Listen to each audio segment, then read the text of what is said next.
the team has done, the founder, Kalpesh, and the rest of the leadership team has done a fabulous job in building a culture which is extremely cohesive, well-knit, and we call it, we call it the tribe.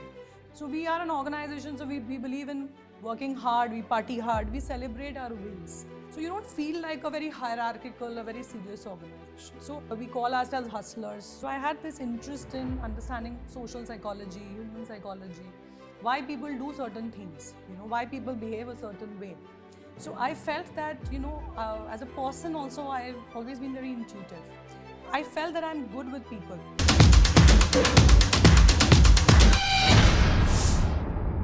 Welcome to the CHRO Exchange Masters Union podcast series that spotlights transformative leaders shaping the future of work. Today, we are delighted to have Simantika Mukherjee, the Group Chief Human Resource Officer at Tribeca Developers. With over 15 years of diverse HR expertise and a master's degree in human resource management, Simantika has been at the forefront of talent strategy in some of India's most dynamic industries. At Tribeca Developers, one of the fastest growing real estate firms in the country, she leads with a vision to align talent with organizational excellence. In her prior role at Tata Realty, Simantika played a pivotal role in HR transformation for West India, managing both residential and commercial projects. Her proven expertise spans talent acquisition, campus branding, employee engagement, and fostering a culture of innovation and collaboration. Please join me in welcoming Ms. Simantika Mukherjee, the Group CHRO of Tribeca Developers. A very warm welcome to you, ma'am. Thank you so much. Ma'am, I'll start with the important question first. Real estate industry is often looked as a traditional industry. However, the outcome of the industry is loved by everyone, be it any top building loaded with amenities. It's appreciated by everyone.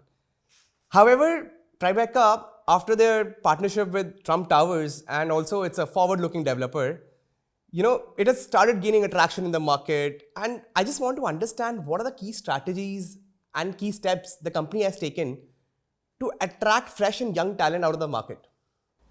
Okay, cool. So I think for the longest time, real estate was not really looked up at as an industry of choice.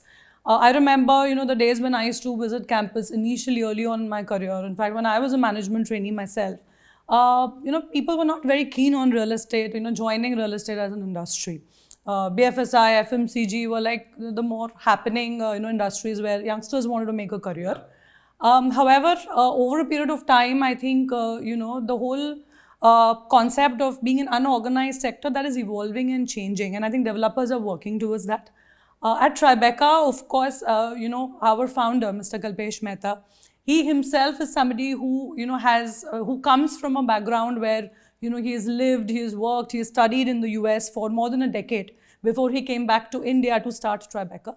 So his vision, the way he set up the organization, the way the organization operates are, super hyper focused on product and design and making each product unique in itself and very, very futuristic, is something that, sets Tribeca apart. And I think today's generation is really excited about joining an organization which is futuristic. I think that's where Tribeca is slightly different. And of course, luxury, whenever we talk about Tribeca, always luxury comes to our mind because we are all about building trophy properties. So that kind of excites, the new generation. Do you wanna explain what trophy properties are? Of course. So, like I said, our founder, Mr. Mehta, he is very passionate about design because he comes from a family of architects, so design, buildings is something that he's grown up, watching. So at Tribeca, design is at the heart of anything that we build. So we are not, one of the developers where our focus is to come out with, mass production. We believe in building each property with a lot of dedication, finesse, lot of excellence. Perfection is what we believe in. So till we have achieved that perfection, we don't give up. So each of our property is, international architecture inspired. It's unique in its own way. If you see the Arc in Pune, it's one of our hallmark projects. You'll see that it has one of the largest rooftop terraces in the world. It's built on lines of Marina Sands Bay, Singapore. So it looks very different. It's one of the projects that in the Pune market, it's actually benchmarked against. Similarly, what we've built in Mumbai, the first project launch that happened, The Edge, again, very, very unique concept. So it's very futuristic, like I said, and it is very different. It's very built with a lot of love, with a lot of dedication. And that's what we mean by trophy properties. It stands out. You'll not see something which is again, replicated again. Understood. No, so I think we stand at a very interesting stage of real estate industry in India, right? Luxury real estate particularly is actually massively growing at a CAGR of 20% plus, right? I just want to decode like what is happening in India, like, what has happened to the consumer behavior, like where's Indian crowd market moving? 20% is massive, right? I mean, if you can explain and break it for our users. Yeah. So I think, today's generation is extremely aspiration. If I look at the youngsters, the young generation, they're extremely aspiration in terms of the kind of experience that they want to have when it comes to living, right? And also, I think I'll just share a very small story about our founder and how we started focusing on luxury. So, he, like I said, he, lived in the US for more than a decade. He studied in Wharton. He worked in some of the very big US organizations. So he used to live in a neighborhood in New York, which is called Tribeca, and that's how we get the name. Interesting. So there, the kind of skyscrapers, the kind of, luxury residences that he experienced, he felt that that is something that could be brought in India. So the whole experience of luxury in India was, very different. And it could be made, available to a lot of customers in our country, who can afford to buy luxury, right? So Tribeca is trying to change the definition of luxury in the Indian market, right? And that kind of goes very well with what kind of aspirations today's generation holds, And across the board, I think if you look at the north markets, if you look at any other market, Mumbai, Pune, even the south markets, luxury is booming. Right, and that's, I think, because of the aspirational nature of lifestyle and everything that we want to experience at an early age, as compared to what the future generation or the past generation rather, had aspired for. Interesting. So I think it's a very good lesson of figuring out a white space in the market, right, and just capitalizing on that, right? Right. And I think the wave is out there in the market. 20% plus is fantastic. I would also want to understand, you just mentioned that, we entered Mumbai last year, right? Right. Which means you've gone through the challenge of probably building teams right there, Absolutely. right? So, I mean, if you can tell and talk about, what are the different challenges when you build something from scratch, especially particularly teams. Correct. And I think, what are the different key strategies we deploy to retain them? Because retention is the key, right? Right. So then how did you go about it? Right. So, of course, I'll share some stories around, how the last year has been. But I must say this, that, prior to, me joining Tribeca as the CHRO, I think, the team has done, the founder, Kalpesh, and the rest of the leadership team has done a fabulous job in building a culture which is extremely cohesive, well-knit, and we call it, we call it the tribe. We're a very close-knit kind of a tribe at Tribeca, right? So I think that has really helped us when it comes to the building the core of the organization. I think part of that core was already built by Kalpesh. So last year, of course, we were very excited about our launch in Mumbai, because Kalpesh for the longest time was aspiring to, launch a project in Mumbai like any other developer, because he hails from Mumbai. He's done projects in Gurgaon, in Pune, and he was like, when can I launch in, Mumbai? And Edge, kind of happened and worked out for us. The location is fabulous, low apparel, so we were super excited. And initially, when I joined in, I was given the task of first setting up the team from scratch. And initially, I thought like, okay, I've come from an organization like Tata Realty. I've seen, talent attraction was pretty easy, the brand pool and stuff. I felt, okay, it's not a very difficult job. Of course, we'll be able to achieve it. And because the project is so interesting and stuff like that.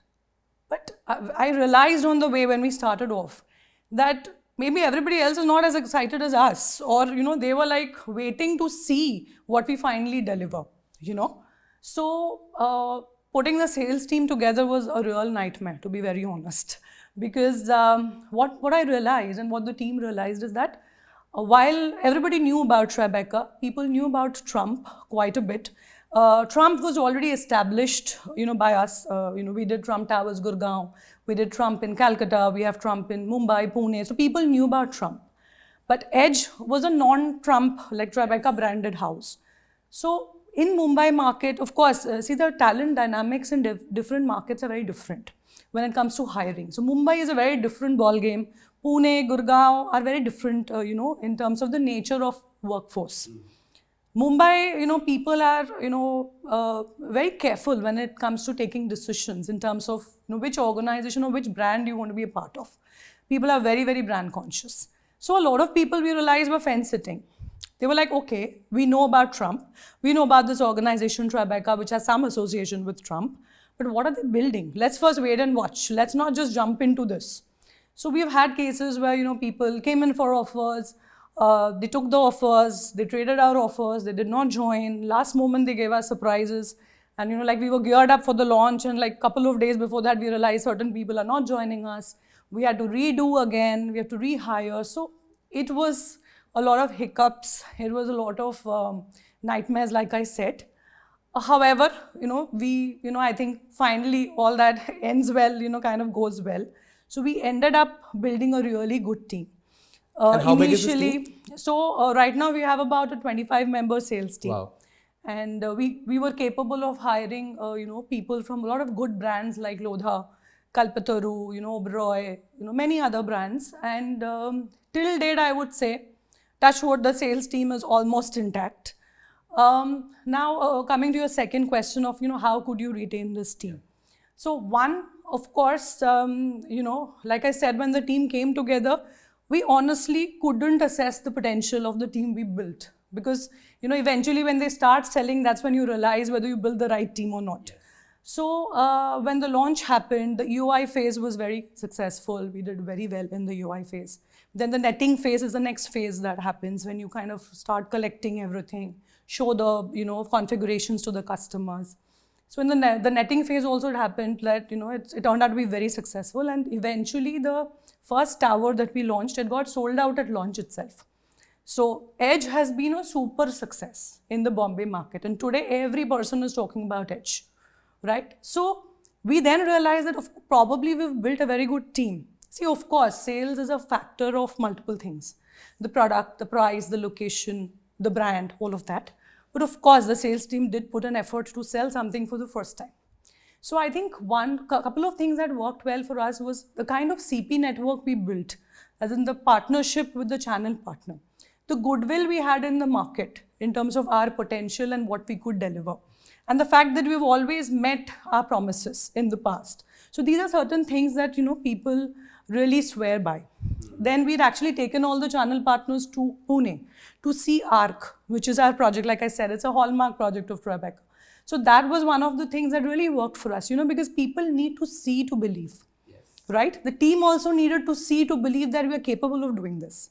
And once you have that belief, you can deliver anything. And also, I would say, we also designed, very robust incentive plans for the sales team. I think one of the things that motivates the sales function is good incentive, correct. Right? So we have our policies, our practices, our incentives, all benchmarked with the best in the market. See, our philosophy has been that we're very finicky about the kind of people we get in the organization, because we're very quality conscious. And like I said, like when we spoke about design, so Kalpesh was very, very passionate about it. So to be able to deliver that kind of a quality of output, we need the best. Absolutely. So to have the best, we have to give the best. So we are still in the process, I would say, because it's a journey.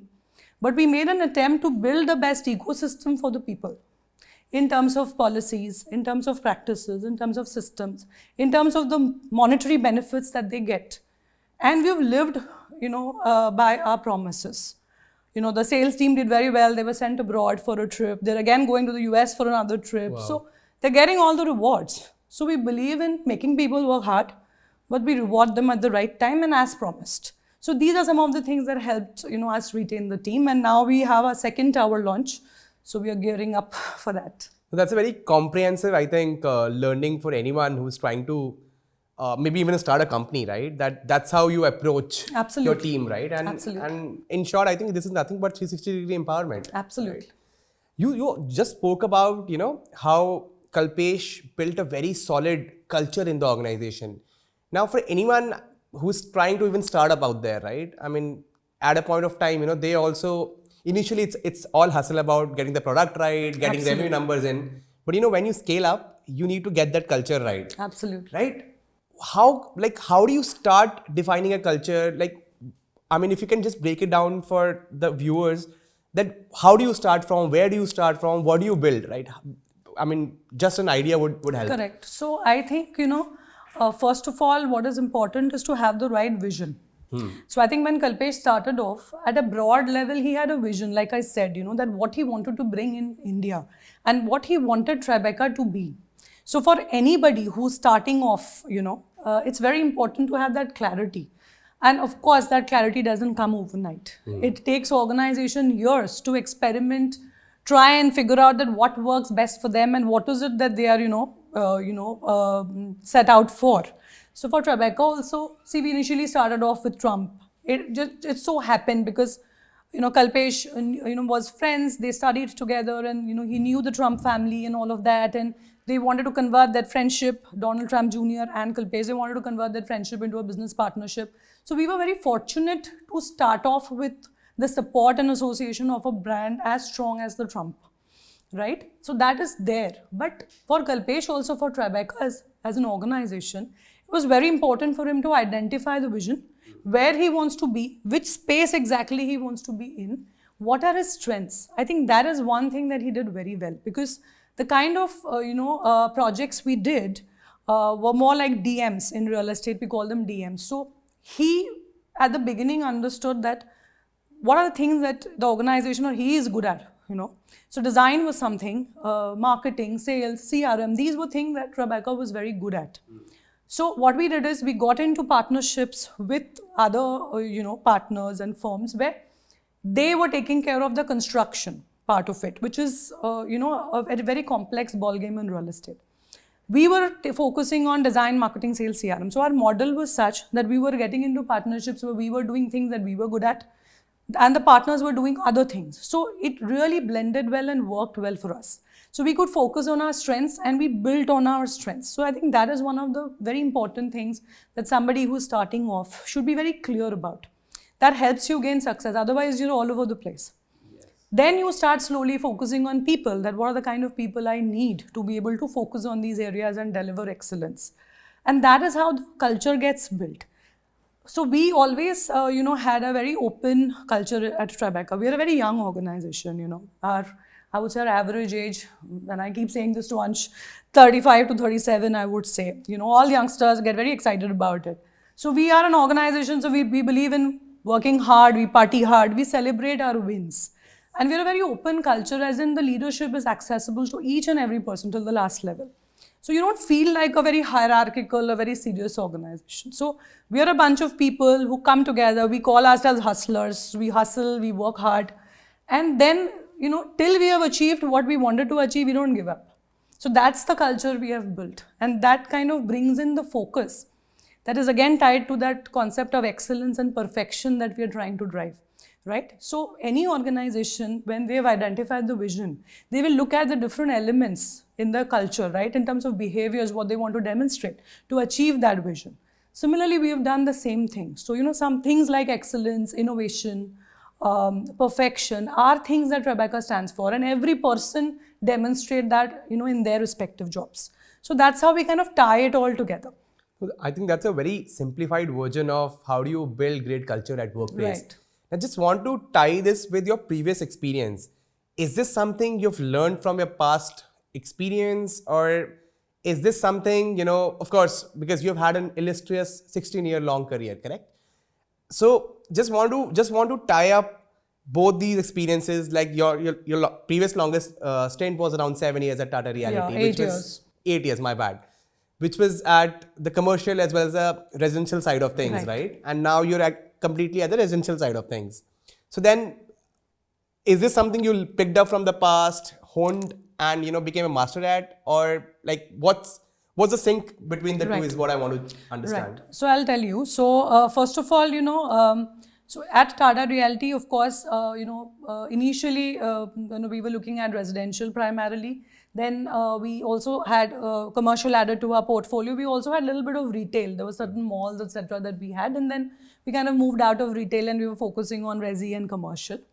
When I joined Tribeca, of course, Tribeca was largely into luxury residential, but we've also done, retail. Like we have Tribeca High Street in Pune, which is one of the, again, first of its kind high street retail experience. And going forward, we will also venture into office spaces, alongside retail. So we'll do resi, office, retail, all of it.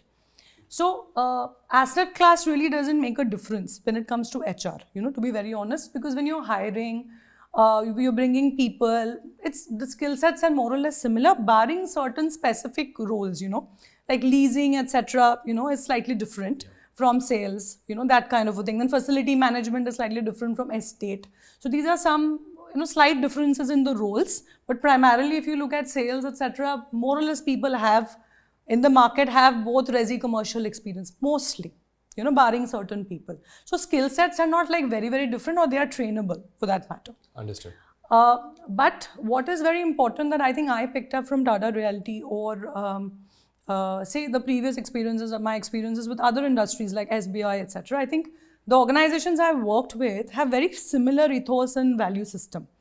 Things like trust, transparency, are things, are very foundational pillars of what I have learned in my career. And I think these are very basic things which really build a solid foundation for any organization. In Tata, of course, Tata is a legacy, it's not a brand, right? So I think in Tata, what I picked up was how should you be people-centric plus customer-centric. So you can't say people first or customer first, both are equally important. Because if you don't have the right ecosystem for your people, they will not be able to deliver excellence to the customer. Absolutely. So they are like so intricately connected. That is something I picked up from Tata Realty. I also learned that, while we always speak about brand, and we feel that if the brand is good or it's one of the best in the market, everything else will fall in place when it comes to talent attraction. But that's not the case. Your product, in real estate especially, has to be of very high quality. If your product is not good, even with the best of brands, you'll not be able to attract good talent. Because end of the day, people will have to sell that product, right? So product is extremely important, and that's something I see in Tribeca. And that's one of the things that really attracted me to this organization. That we are like product, product, product. Everything else comes second. So that's something I learned from Tata, that, brand and product are equally important. You need to focus on both. Also, I think one of the very important lessons in HR that I've learned, because I've worked with, very, very futuristic and very, very experienced leaders. I've been very fortunate to work with a lot of good leaders in SBI, in Tata, of course here at Tribeca as well. I think what I've picked up from them is that irrespective of which function you are in, if you are in HR especially, because, HR today is more of a strategic business partner. Gone are the days where, HR was a support function. So it's very, very important to get into the nitty-gritties of business. And this is, like across the board, irrespective of which organization you're in. That's one of the biggest learnings I've had. And that is the mantra to success. Because if you don't understand business, if you don't understand the real challenges on ground, you will not be able to strategize the right practices and the right strategies for HR, which will help the business. So that is something I think is the most important learning I've picked up. There are many, many more, but I think that kind of sums up. I think that's a very comprehensive and very elaborate journey, and kind of learnings you have had, and how you have kind of transferred those to the new workplace you're currently working at. We spoke about talent attraction, right? There's a lot of talk around diversity, equity, and inclusion, right? Just want to understand, what is that one or two things which are generally overlooked by the companies, right? When they're attracting talent, particularly in DEI. Right. So, if you can talk about. So, I think DEI is a huge topic today, and I feel that organizations which are much more evolved or much more, mature that way are doing, a lot of work in the area of DEI in a big way. To be very honest, I'm not sure in the real estate space, at least whatever I have experienced, we are still evolving, I would say, as an industry. And, typically if you see the real estate industry, maybe it's because of the nature of the industry, or maybe the industry is really not focused so much on diversity. I feel that we are still a very male-dominated industry, right? Of course, HR leaders today, are very conscious of that. And at least I have seen most of the HR leaders having, specific goals on how do we improve the diversity ratio in the organizations and have more female employees. So you will see, especially in the construction space, how many people do be civil nowadays, and the whole ecosystem or the environment at the workplace for construction workers is not maybe so conducive for female workers. So I think somewhere we have still not really reached where we should reach. It's a long way to go, I would say, for DEI. Of course, when we talk about inclusion and everything, many of the bigger corporates, like Godrej, for example, has done a lot of work on diversity, inclusion. They are even looking at, LGBTQ and everything. That's like very, very progressive. That's the way to be. But I think we still have a long way to go in that. And I think these are baby steps, It also requires a lot of awareness building within your internal, leadership team and community, to build that, awareness and understanding and acceptance. And it takes time. So I think we still have a long way to go as far as that is concerned. We at Tribeca are starting off with more of focus on diversity. And then slowly we will move into the LGBTQ and, that section. But as far as, inclusion, I would say, of thoughts or inclusion of ideas, I think this is a workplace I have seen, maybe because, we are a smaller, close-knit entity. I think this is a workplace I've seen where we're really inclusive when it comes to accepting people's ideas, irrespective of where the person is in the hierarchy, because we're not very hierarchical. Everybody has access to the management. So if an idea is good, we just, embrace it, no matter who has given that idea. So that inclusion, I think, is also an important aspect. That is something we've started building at Tribeca. Of course, the rest of it, it's a journey. We will be, I'm sure, reaching there sometime. Got it. You mentioned about, women representation in the real estate. Now, in general also, when I look at the West numbers, women in senior leadership is roughly around 34%, right? While women in senior leadership in India is roughly around 18-19%, right? Right. And you are one of those 18-19%, right? What do you think has kind of stopped, women to rise to the senior leadership positions, and what do you think fundamentally should change, right, which can enable that 18% to grow a little more bigger? So I think, in our country, women and the societal construct is such, I think, that there are a lot of expectations from women on the personal front as well, right? So we see a lot of women dropping off from the workforce after a certain level in terms of seniority.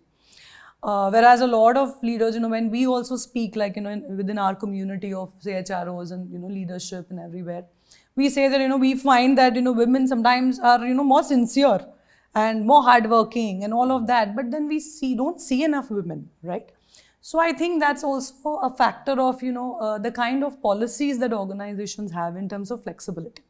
Right? Because for women, they will have certain stages in their life when they will have to balance out between work and life, right? They will have stages of, motherhood, they will have, stages of childcare, elderly care, all of that, right? So how do they navigate through that? So organizations today are, of course, much more cognizant of, the fact that there needs to be flexibility at the workplace, not only for women, but also for men. Especially, I think, post-COVID era, more and more organizations today, irrespective of industry, is moving into a hybrid work model, is moving into work from home kind of flexibility, is trying and seeing, ways and means by which we can retain the workforce, because otherwise, if we are extremely stringent in terms of our policies and practices, and if we don't give those flexibilities, at different life stages, it will be very difficult for women to kind of, balance work and life, and they'll have to take a call, and they'll have to make a choice. So that is something I think even at Tribeca, I would say, we are very flexible when it comes to the policies around the work hours and all of that. Like, we believe, and especially, while I say this, I remember now, I think for the last 1 week, we are talking a lot about this whole 90-hour work week, the whole saga that's going on. And every other day, we are like talking about it and all the tweets. So I think we should be moving more towards, a culture where the quality of output and the work that is, the deliverables that are, finally that comes onto the table is more important than the hours clocked in. Yeah. Gone are the days we are, just sitting and counting who spent how many hours at work. Yeah. So if you've not met your deliverables, of course, you'll be questioned and held accountable. So I think that flexibility is very important, right? And people post-COVID, like I was telling you, have become more and more conscious about the fact that they need to balance their life and work. Yeah. And organizations should support that. And that is how you can be more consistent and sustainable. The practices will be sustainable. Otherwise, over a period of time, you will see that, the motivation is lost. Yeah. Right. So that's, I think, something we've tried to build in Tribeca. We do have some work from home options. Of course, it is industry specific. To be very honest, real estate as an industry, it's a brick and mortar industry. Correct. The main functions in real estate, construction, sales, they need to be at the site. They need to be present physically. So maybe unlike an IT industry, we may not be able to be that flexible. But within our limitations, we always try to, ensure that people are cared for. They feel that, okay, we really acknowledge the efforts they put at work, and we try to support them in all possible ways. Like I said, men and women alike. Right. Yeah. I think one beautiful thing which came out in this conversation was, how the behavior pre and post pandemic have changed. Right. Post pandemic, I think we have also seen a lot of Gen Zs also coming into workforce, right? Yeah. While I've understood, in general, people have realized the importance of, maintaining a, mental sanity and maintaining a work-life balance.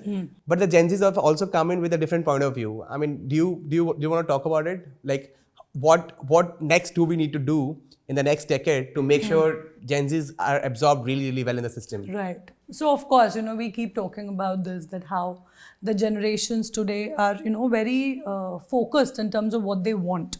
I think as compared to previous generations, and see, in today's culture of social media and everything, everything is very instant in life today, right? So now today's generation also wants to see instant results. Right. Gone are the days where, people would be comfortable spending like long number of years in an organization. So today people are very purpose driven. And very early on in life, I see, they have a lot of clarity as to what they want to be, what they want to do. I see a lot of entrepreneurs even in their 20s. They start their own business, they experiment, they explore. So they're not scared of experimenting. That's the beautiful thing, I feel. They're not risk averse. So for them, a job is not only something that's going to give them salary. A job is something that is going to meet their passion. So that's a trend that has changed, is what I feel.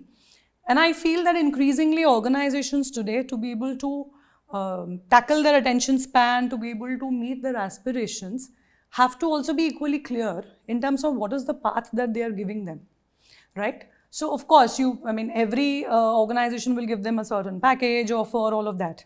But we all know that compensation over a period of time doesn't motivate people, right? What may motivate them is whether what they are doing is connected to the larger purpose in life, whether their passion is being met, Yeah. So people are very passionate these days. So as long as they're doing what they're passionate about, they're happy. And they're ready to even put in extra hours. And it happens for all of us, I think. So that, I feel, is a change or shift in trend. And we have to be more and more careful, and we have to be, working towards it, that we give them clarity, right from the beginning. They need clarity. They want to see what is the path ahead. How are they going to grow? What are you going to do as an organization for them? Right. That's very important. So I think that's where the organizations tomorrow have to move into. And of course, technology and everything, that's anyway, today we're moving into a world of technology, right? So that's something which organizations also have to, develop over a period of time. Right. I think first, I would actually thank you for, spending your time in the evening, right? And talks a lot about your passion of your profession as well. Now, I would want to actually get a sneak peek of your life as well, that, you picked up MBA, you picked up MBA in HR, right? And how are you so clear that, I really want to build my career in HR only, right? And you have stuck with it for the 16 long years, right? So maybe, how has been your journey? How were you so sure that, hey, I want to do HR and, make a career out of it? I mean, if you can talk about your personal journey. Right. So I think I was pretty clear that I wanted to be in HR pretty early on in my life. So I'm a social science student. So I did my, bachelor's in sociology from Presidency College, which is one of the very prestigious colleges in Calcutta. So post doing that, I had couple of, career path options, but I chose HR because, I generally, when I was studying sociology, so I had this interest in understanding social psychology, human psychology, why people do certain things, why people behave a certain way. So I felt that, as a person also, I've always been very intuitive. I felt that I'm good with people and I'm good with understanding people.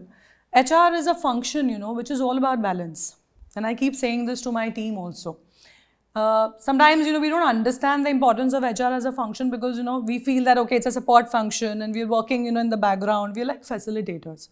But HR is a function that has to strike a very, very intricate balance between business and people. Correct. Right? So we are the people who are like, the intersection of business and people. And we are safeguarding the interest of the people versus the interest of the organization and the management. Correct. So we will have to be in a position where we are communicating what the organizational decisions are.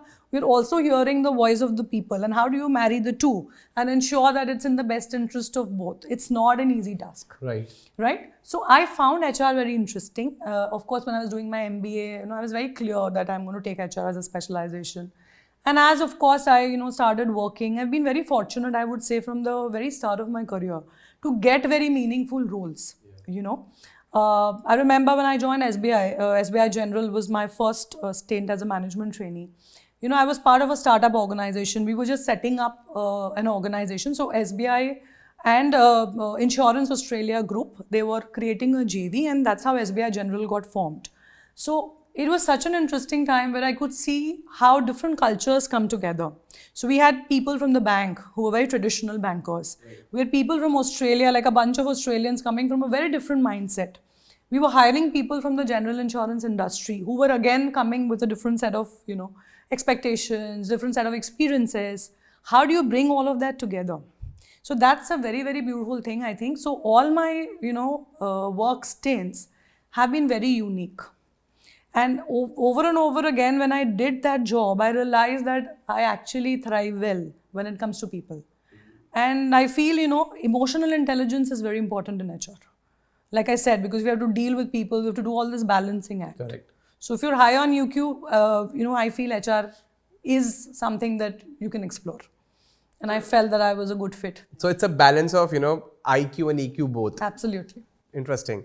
Yeah. And you've also pivoted careers, right? I think general insurance is a different industry sector altogether. Right. While the function in which you've made your career is the same, the industries were totally different. Right. Then you had a brief stint at Wipro, SBI, and then real estate, right? Right. So just want to get your sense on if someone wants to, and Tribeca, you joined very early on, right? I mean, it was still a baby organization when you joined them, right? If someone wants to build a business in the real estate industry, right? What are the 2-3 things that person should do right to come in this capital intensive industry? So, like we've been talking, I think in any industry, product is very important. Yep. Like I said, you need to have clarity. Whenever you are starting a business, I think your business plan should be robust. You should know, what is your product going to be like? What is the demand supply dynamics in the market with respect to that product? I think everything is a demand supply game, whether it's hiring or whether it's, a new product launch. Right. So you will have to understand your TG very well. You have to understand, which is the space where there's a gap where you kind of fit in, right? So for real estate also, all these things work very well. But product, I think, is the key.